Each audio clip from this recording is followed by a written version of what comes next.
Robert Louis Stevenson was born and brought up in Edinburgh. Most of his childhood was spent ill in bed, so he missed a lot of school. Therefore, he got a private teacher. Throughout his time of illness, he read Shakespeare, the Old Testament, and the Arabian Nights.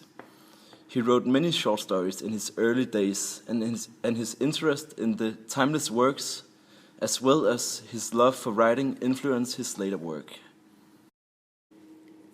Stevenson spent a lot of holidays with his grandfather, who was a preacher and who told many stories in his sermons, which greatly shaped his love for literature.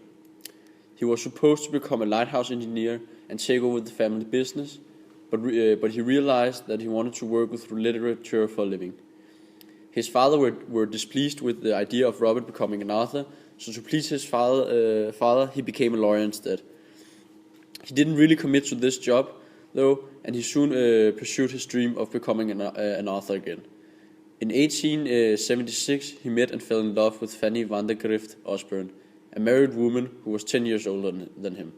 He followed her to San Francisco against his family's pleas and his doctor's advice, and fell gravely ill when he reached California in 1879. After he recovered, he found Osborne had divorced her husband, and they wed in May of 1880. They soon moved back to Britain, where he wrote his most popular novels. He wrote Treasure Island in 1884 and Dr. Jekyll and Mr. Hyde in 1886. Stevenson had always been interested in the interference between good and evil and how they affected human personalities. Besides the strange case of Dr. Jekyll and Mr. Hyde, Stevenson also wrote the musical Deacon Brodie, and both the novel and the manuscript were inspired by these interests of humans' dual nature. Stevenson's wife would often read his draft and offer edits and revisions. After reading Dr. Jekyll and Mr. Hyde, his wife told him that she thought he could do much better. Stevenson reacted to this by burning the whole manuscript and then rewriting it all again from scratch within 3 days while on medical cocaine. A major theme in Stevenson's novel, Dr. Jekyll and Mr. Hyde, is the duality in the human psyche. It is believed that he was influenced by his childhood and home in Edinburgh, but mostly by walking around in the streets of London.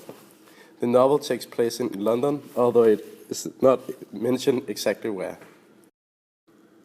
Even though Stevenson were proud of living in Edinburgh, he would spend a lot of time living in London pursuing his dream of becoming an author, and then he became an early member of the Saddle Club, which were a literary club.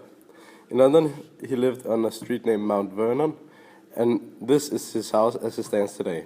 And there is still an exciting plaque in memory of Robert. We also managed to find some authentic old pictures of his house and his neighborhood.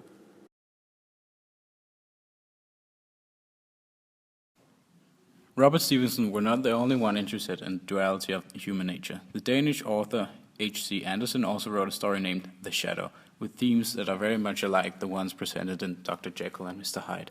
The fairy tale is about a man and his shadow. The man travels around the world to explore other countries and cultures, and of course his shadow follows him. But the shadow gets separated from the man. One day the shadow returns in the form of a man and offers the man to travel with him. The shadow's only term was that the man wouldn't tell anyone about the shadow wasn't a real person.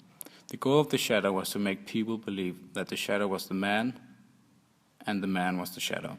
Together they visited all the countries in the world.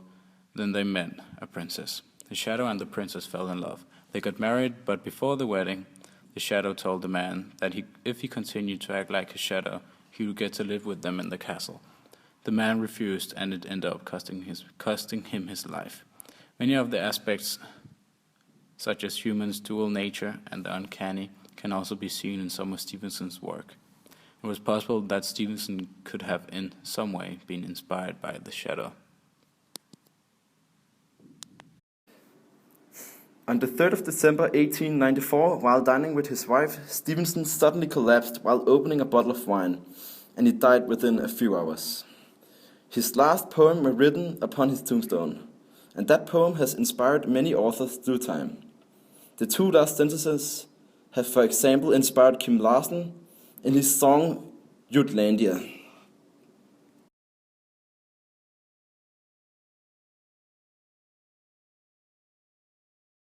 under the wide and starry sky. Dig the grave and let me lie. Glad did I live and gladly die. And I laid me down with a will. This be the verse you grave for me.